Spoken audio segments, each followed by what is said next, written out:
JK, what was the team meeting like when Urban announced that he was going to be retiring? It was a shocker, you know, but we support everything he does and whatever he does. So if it's for his health, I'm happy that he did it. Can you possibly explain, like as a player, like just absorbing that news, how did you feel in that moment as this news was coming out? I'm a very understanding person, and he has a family. You know, football is a big part of our lives, but it's not who we are.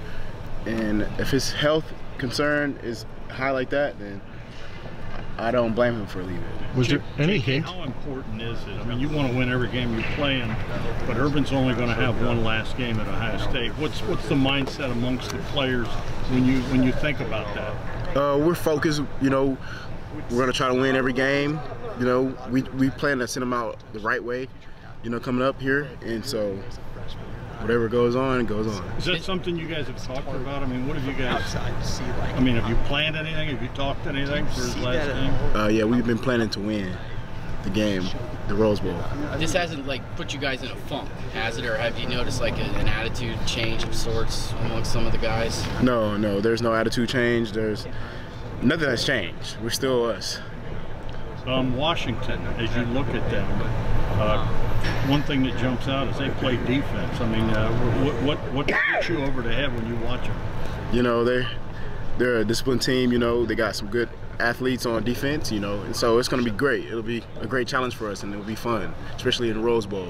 JK, as an offensive guy, you've had a little bit more face-to-face time with Coach Day in the last handful of months, and then even back in August. What do you think is going to change around here as he starts to take over his program?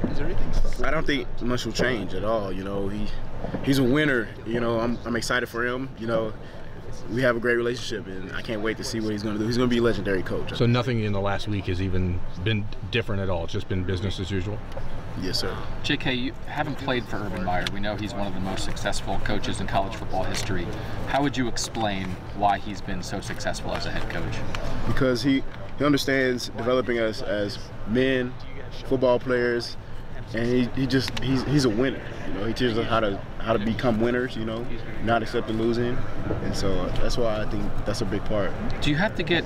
Draymond was talking about this a little bit, just like being coached hard, right? Mm-hmm. What was that adjustment like when you're coming to play for Urban Meyer and getting used to that idea of he's going to push you? My whole life I've been raised that way. Nothing's gonna come easy for me, so it wasn't that much of a change getting coached like that. JK, only a handful of Ohio State running backs in history have gone over 1,000 yards in back-to-back seasons, or even twice in their career. You've already done that. I know you have one game still to play, but what's that mean to you to go over 1,000 2 straight years? It means a lot. You know, I work hard for it, and I want to credit my O-line as well. They do a great job, and the offensive coordinators do a great job too. And you have a good one-two, obviously, for the second straight year, the good 1-2 punch with you and Mike, and there doesn't seem to be much selfishness there. It seems like you guys are very unselfish. Just can you speak on that dynamic a little bit? How a lot of times running backs might clash, you would think, you know, just from looking on the outside in, but you know, you guys seem to get along pretty well. Well, I'm not a selfish person.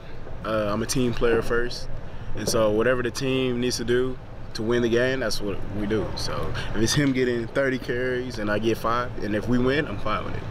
What was the initial reaction of you and some of the other offensive players when you know? I mean, obviously, Urban Meyer, that's one set of news, but then you hear, you know, it's Ryan Day. I mean, what was your reaction when you heard he was going to be the coach?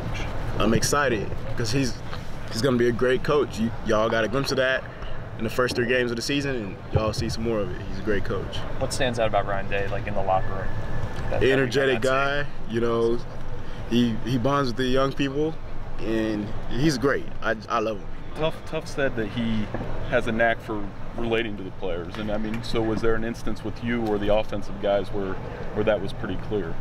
Yeah, I mean, he does a great job of that, and you know, I guess he just understands. So. JK, I know you're an unselfish person, an unselfish player, but I also know that you got to be pretty happy about the fact that there's a good chance Mike isn't back next year, and you could be a guy who will get 20-25 touches a game. Are you excited for that sort of opportunity? Of course I am. You know, it was great having Mike here. You know, I don't know what he's gonna do. He might come back, he might not. But it was great having him here. And if I'm the the only guy next year, then I'll be excited for that. Should you get 2,000 yards next year? I mean, just We'll throw it on the see. table. I mean, have some confidence for once. We'll see. We'll see about that.